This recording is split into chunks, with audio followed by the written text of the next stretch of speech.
Stanley, the Norwegian Crown departs. We're heading overnight southwest. Our destination tomorrow, Cape Horn.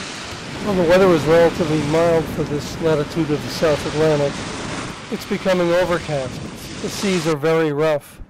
We were on a treadmill in the health club about 11 levels up. One monster wave wiped out the glass we were looking through at the time. It's been raining on and off, and it's started up again. The visibility is deteriorating as well. Still, we've been told that this is much better than typical weather. We must be getting pretty close to Cape Horn, which isn't a cape at all, but the original European explorers couldn't tell because it was fogged in. Cape Horn is actually an island off the southern tip of South America. Beyond and around Cape Horn, the waters are particularly treacherous because it's where the Atlantic, Pacific, and Antarctic Oceans meet. Very shortly, the captain himself will be performing an initiation ceremony using water from the cape. Let's listen as a member of the crew makes the introduction. We sailed together around the Cape Horn, a body of water more treacherous than even the ship Jacuzzi on a hot sea day. Ladies and gentlemen, the first people who sailed the Horn were called Fuegens, and today we invite all of you to become Honorary Fuegens. We've been told that this comic and somewhat traditional, supposedly, but definitely sincere invitation is going to be delivered in several different languages. Atlantik, der Pazifik und das Südpol Polarmeer zusammenfließen. Eine große Wassermasse, die gefährlicher als die Whirlpools des Schiffes an einem heißen Tag. Gefahren sind ohne Bingo, Schokoladenbuffet und die Fotografen zu haben. Fuegens is the general name applied to the indigenous people who lived in Terra del Fuego before the Europeans came. No doubt they sailed around Cape Horn before the Europeans did. Unfortunately, by the early 20th century, there were no more Fuegens. They and even their language were lost, casualties of conquest. According to historians, the traditional method for becoming a Fuegen was to stand in one place until a large albatross left a gift on your head. However, our home office did not feel that would be appropriate. It is also known a fact that when the first men and women sail around the Horn, that when it reaches their final destination, all the women were in a family way. But we will not ask you to do that today either. P.G. Nielsen, here by the pool. Captain Nielsen himself, in a skimpy blue jacket, is on deck to preside over the ceremony.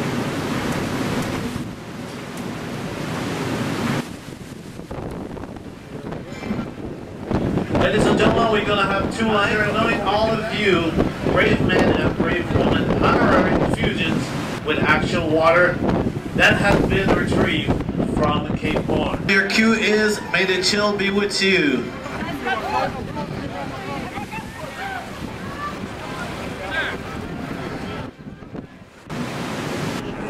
Here we go, the initiation ceremony is starting. And that's the captain himself ladling out the Cape water.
May the chill be with you.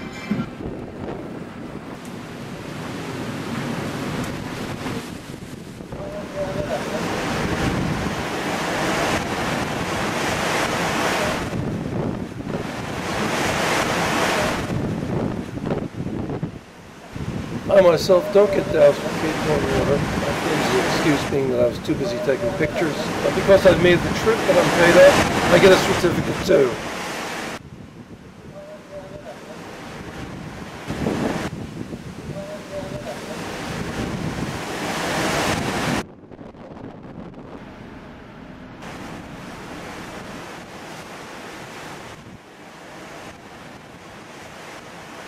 Though the Drake Passage is the shortest route, our captain has wisely decided not to take it, despite the terrific engineering and the great stabilizers that the Norwegian Crown has.